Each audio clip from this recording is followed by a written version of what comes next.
Ranger's Apprentice. Book 1. The Ruins of Gorlan. By John Flanagan. Chapter 8. Sometime late in the afternoon, Holt ran out of jobs for Will. He looked around the cabin. He noted the gleaming kitchen implements, the spotless fireplace, the thoroughly swept floor and totally dust-free rug. A stack of firewood lay beside the fireplace, and another stack, cut and split into shorter lengths, filled the wicker basket beside the kitchen stove. Not bad, he said. Not bad at all. Will felt a surge of pleasure at the sparing praise. But before he could feel too pleased with himself, Holt added, "Can you cook, boy?" "Cook, sir?" Will asked uncertainly. Holt raised his eyes to some unseen superior being. Why do young people invariably answer a question with another question? He asked. Then, receiving no reply, he continued, "Yes. I want you to cook. Prepare food so that one might eat it. Make meals. I assume you do know what food is. What meals are?" "Yes," Will answered, careful to take any questioning inflection out of the word. "Well, as I told you this morning, this is no luxurious castle. If we want to eat food here, we have to cook food here," Holt told him. There was that word again. Will thought. Every time so far that Holt had said, "We must," it had seemed to translate to mean, "You must." "I can't cook," Will admitted. And Holt clapped his hands and rubbed them together. "Of course you can't. Most boys can't. So I'll have to show you how. Come on." He led the way to the kitchen and introduced Will to the mysteries of cooking. Peeling and chopping onions, choosing a piece of beef from the meat safe, trimming it and cutting it into neat cubes, then chopping vegetables, searing the beef in a sizzling pan, and finally adding a generous dash of red wine and some of what Holt called his secret ingredients. The result was a savory-smelling stew simmering on the top of the stove. Now, as they waited for the dinner to be ready, they sat on the veranda in the early evening and talked quietly. The Rangers were founded over 150 years ago in King Herbert's reign. Do you know anything about him? Holt looked sideways at the boy sitting beside him, tossing the question out quickly to see his response. Will hesitated. He vaguely remembered the name from history lessons in the ward, but he couldn't remember any details. Still, he decided he'd try to bluff his way through it. He didn't want to look too ignorant on his first day with his new master. "Oh, yes," he said, "King Herbert. We learned about him." "Really?" said the ranger expansively. "Perhaps you could tell me a little about him." He leaned back and crossed his legs, getting himself comfortable. Will cast about desperately in his memory, trying to remember even a shred of detail about King Herbert. He hesitated, pretending to gather his thoughts. The king, that in much he was sure of, and he glanced at Holt to see if he could stop now. Holt merely smiled and made a rolling gesture with his hand that meant go on. "He was the king 150 years ago," Will said, trying to sound certain of his facts. The ranger smiled at him, gesturing for him to continue yet again. Well, I seem to recall that he was the one who founded the Ranger Corps," he said hopefully, and Holt raised his eyebrows in mock surprise. "Really? You recall that, do you?" he said. And Will had a horrible moment where he realized that Holt had merely said the Rangers were founded during King Herbert's reign, not necessarily by him. Well, when I say he founded the Rangers, I actually mean he was a king when the Ranger Corps was founded," he said. 150 years ago, Holt prompted. Will nodded emphatically. "That's right. Well, that's remarkable, seeing how I just told you those facts a minute or so ago," the ranger said, his eyebrows coming down like thunderclouds over his eyes. Will thought it might be better if he had said nothing. Finally, the ranger said in a milder tone, "Boy, if you don't know something, don't try to bluff your way through it. Simply tell me, I don't know. Is that clear?" "Yes." Holt, Will said with his eyes downcasted. There was a silence, then Will gestured. Halt. I have a question. Yes. Halt replied back. About King Herbert. I don't really know him, Will admitted. The ranger made a small snorting noise. Well, I never would have guessed, he said. But I'm sure you'll remember when I tell you that he was the one who drove the northern clans back over the border into the highlands. And, of course, the moment he mentioned it, Will did remember. King Herbert was known as the father of modern Rowan. He had banded the 50 fiefs together into a powerful union to defeat the northern clans. Will could see a way to regain a little credit in Halt's eyes now. If he mentioned that King Herbert had the title of father of modern Rowan, maybe the ranger would. Halt suddenly broke Will's train of thought. He's sometimes known as the father of modern Rowan, Halt was saying. And Will realized his opportunity had left him. Halt continued. He created the union between the 50 fiefs that is still the same structure today. I sort of remember that now, Will put in. He thought the addition of sort of helped it sound as if he wasn't just being wise after the event. Halt looked at him, one eyebrow raised, then continued. At the time, King Herbert felt that in order to keep the kingdom safe, it needed an effective intelligence force. An intelligent force, said Will. Not intelligent. Intelligence. Although it does help if your intelligence force is also intelligent. Intelligence is knowledge of what your enemies or your potential enemies are up to. What they're planning. What they're thinking.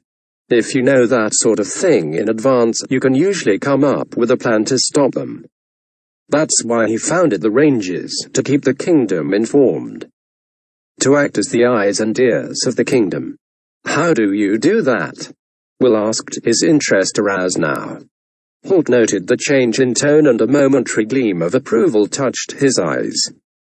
We keep our eyes and ears open. We patrol the kingdom and beyond. We listen. We observe. We report back. Will nodded to himself, thinking. Then he asked, Is that the reason why you can make yourselves invisible? Again, the ranger felt that moment of approval and satisfaction. But he made sure the boy didn't notice it. We can't make ourselves invisible, he said. People just think we can. What we do is make ourselves very hard to see. It takes years of learning and practice to do it properly. But you already have some of the skills required. Will looked up surprised. When you crossed the castle yard last night, you used the shadows and the movement of the wind to conceal yourself, didn't you? Will nodded. Yes, he'd never met anyone before who actually understood his skill for moving without being seen. Halt continued. We use the same principles to blend into the background. To use it to conceal us. To become part of it. I see, said Will slowly. The trick is to make sure that nobody else does. Halt told him. For a moment Will thought the ranger had made a joke. But when he looked up, Halt was as grim-faced as ever.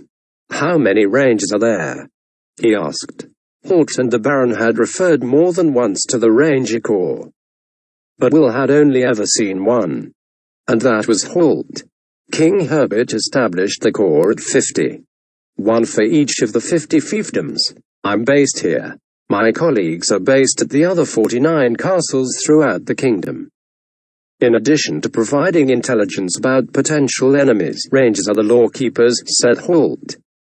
We patrol the fiefdom that was assigned to us and make sure that the laws are being obeyed. I thought Baron Harold did that, Will put in. Halt shook his head. The Baron is a judge, Halt said. People bring their complaints to him so he can settle them. Rangers enforce the law. If a crime has been committed, we look for evidence. We're particularly suited to that role since people often don't realize we're around. We investigate to see who's responsible. What happens then? Will asked. Halt gave a small shrug. Sometimes we report back to the Baron of the Fief and he'll have the person arrested and charged.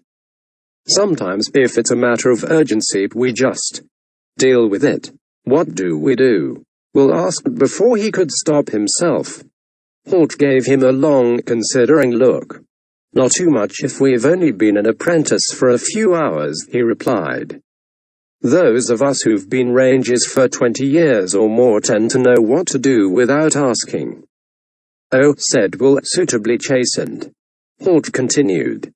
Then, in times of war, we act as special troops, guiding the armies, scouting before them, going behind enemy lines to cause the enemy grief and so on.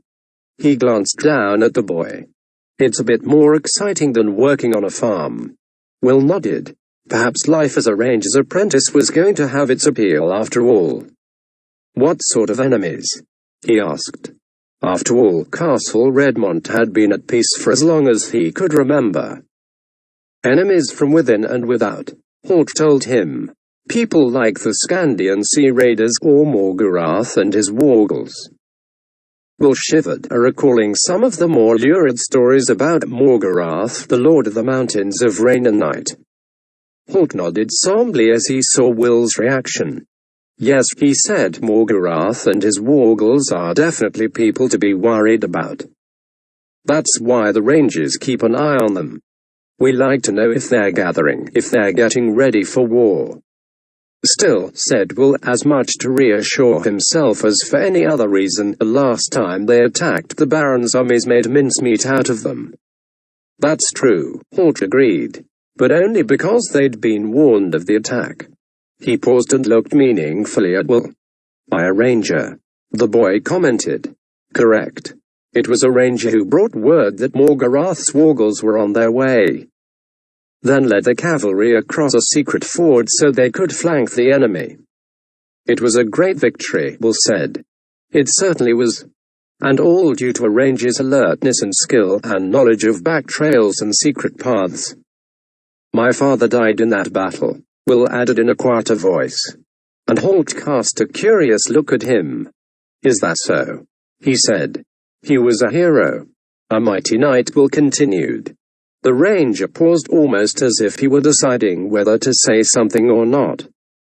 Then he simply replied, I wasn't aware of that. Will was conscious of a sense of disappointment. For a moment, he'd had a feeling that Holt knew something about his father, that he could tell him the story of his heroic death. He shrugged to himself. That was why I was so keen to go to battle school, he said finally. To follow in his footsteps. You have other talents, Holt told him. And Will remembered the Baron saying much the same thing to him the previous night. Holt, he said. The ranger nodded for him to continue. I was sort of wondering. The Baron said you chose me. Holt nodded again, saying nothing. And both of you say I have other qualities that make me suitable to be a ranger's apprentice. That's right, Holt said. Well, what are they? The ranger leaned back, linking his hands behind his head. You're agile. That's good in a ranger, he began. And, as we've discussed, you can move quietly. That's very important. You're fast on your feet. And you're inquisitive. Inquisitive? How do you mean? Asked Will. Holt looked at him sternly. Always asking questions. Always wanting to know answers, he explained. That was why I had the Baron test you with that piece of paper. But when did you first notice me? I mean, when did you first think of selecting me? Will wanted to know. Oh, said Holt. I suppose it was when I watched you steal those cakes from Master Chubb's kitchen. Will's jaw dropped open with amazement. You watched me. But that was ages ago. He had a sudden thought. Where were you? In the kitchen, said Holt. You were too busy to notice me when you came in. Will shook his head in wonder. He had been sure there was nobody in the kitchen. Then he remembered once again how Holt, wrapped in his cloak, could become virtually invisible. There was more to being a ranger, he realized, than how to cook and clean. I was impressed with your skill, said Holt. But there was one thing that impressed me far more. What was that? Asked Will. Later, when Master Chubb questioned you, I saw you hesitate. You were going to deny having stolen the cakes. Then I saw you admit it. Remember? He hit you on the head with his wooden spoon. Will grinned and rubbed his head thoughtfully. He could still hear the crack made by the spoon hitting his head. I wondered if I shouldn't have lied, he admitted. Holt shook his head very slowly. Oh no, Will. If you'd lied, you never would have become my apprentice. He stood up and stretched, turning to go indoors to the stew simmering on the stove. Now let's eat, he said.